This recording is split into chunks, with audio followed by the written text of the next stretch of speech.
Je m'appelle Rick Sanderson. Je suis le directeur du Musée naval d'Halifax. Je suis venu ici pour agir à titre de conservateur de cette collection qui est la plus importante collection d'équipements navals au pays. En effet, notre collection compte quelques 200 000 artefacts, parmi lesquels certains des plus vieux équipements de la marine canadienne.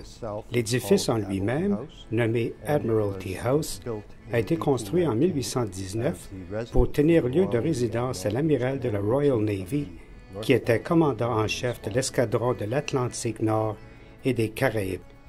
La stratégie à long terme consiste à faire du musée le lieu de prédilection pour la marine.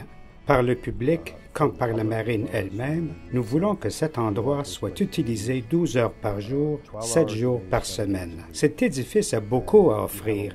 Il y a une riche histoire à l'intérieur de ses murs.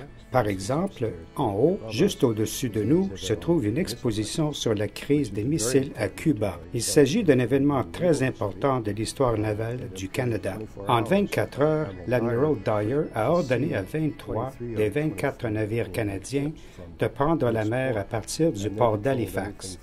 Ces derniers ont patrouillé les eaux de l'Islande jusqu'à New York. Ce plan de notre histoire politique et navale est peu connu au Canada.